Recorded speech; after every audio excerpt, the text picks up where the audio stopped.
C'est ça le rôle de Carrefour Lobby, c'est le rôle du registre des lobbyistes, c'est de mettre en œuvre la transparence des activités de lobbyisme en les rendant publiques, en permettant aux gens de poser des questions, en permettant aux gens d'intervenir aussi auprès de leurs députés, auprès de leurs maires, auprès de leurs conseillers, pour justement faire valoir leurs droits démocratiques. Cet équilibre-là entre justement le droit de faire des représentations pour obtenir une décision favorable et ce droit de savoir qui tente d'influencer les activités de lobbyisme au Québec.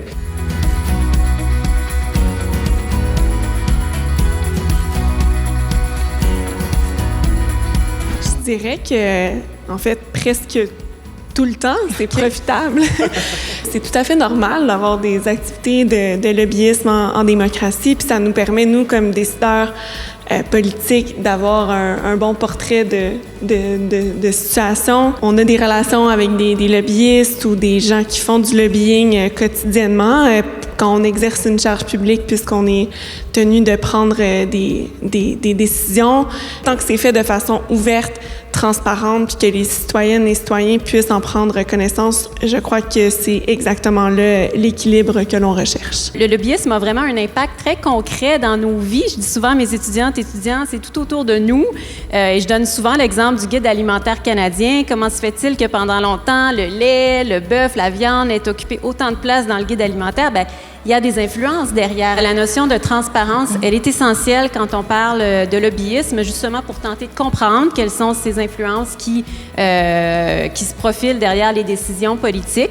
Est-ce que ça évolue bien? Je pense que oui, on a maintenant un outil qui est plus convivial avec le lancement de la nouvelle plateforme il y a quelques mois.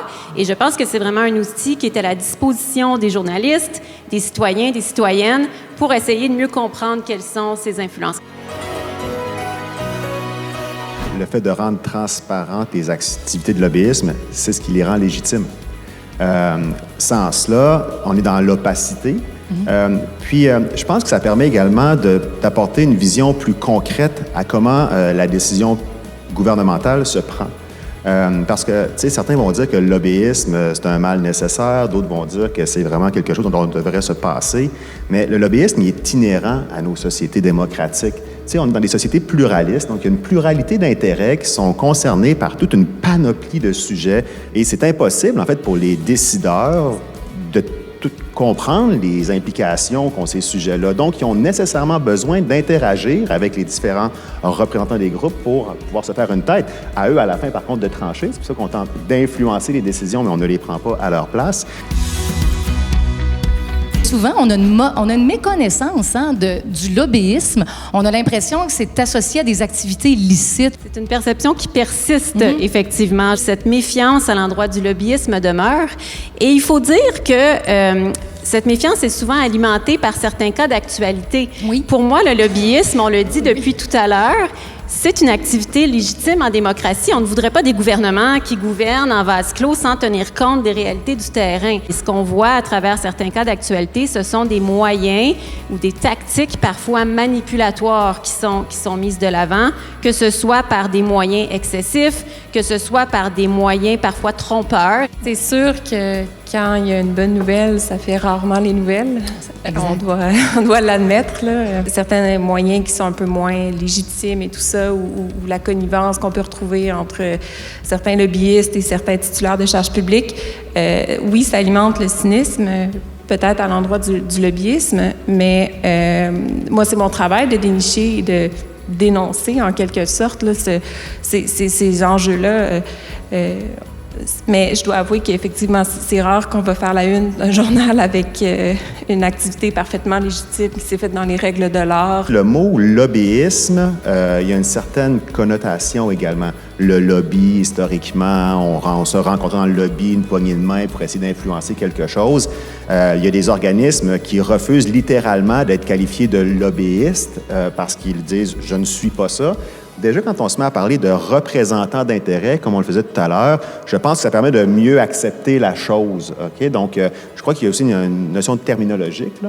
Mais donc, après ça, on est tous condamnés à expliquer ce qu'on fait, à en parler, à faire des activités comme ce soir pour faire en sorte que les gens comprennent beaucoup mieux ce que c'est. De plus en plus, les gens s'inscrivent, apprennent à utiliser cet outil de transparence et tout ça.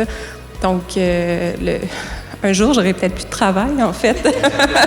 Moi, j'ai écrit quand même plusieurs histoires grâce à une mobilisation citoyenne qui me disait, écoute, va voir au registre des lobbyistes qu'est-ce qui était inscrit. J'ai l'impression qu'il y a pas mal plus de citoyens qu'on croit là, qui consultent le registre. De ne pas hésiter à nous questionner. Nous, les élus, on est imputables justement de la population, puis c'est pour ça que de tels outils existent. Oui, aller voir le registre, mais surtout, je pense qu'on le voit, les activités sont de toutes sortes, de différents organismes. Agissez. Lancez-vous dans l'action. Tout ça peut sembler extrêmement complexe, alors que dans les faits, ce sont des individus qui sont accessibles, des élus qui sont accessibles. Les institutions démocratiques sont accessibles. Bien, lançons-nous, tu sais. Donc, je pense que c'est important également. La transparence, elle est payante de tous les côtés. Puis moi, c'est ce que je retiens de cette discussion-là, avec des gens formidables par ailleurs. J'aimerais beaucoup prendre une autre heure avec vous pour continuer à discuter. Merci infiniment.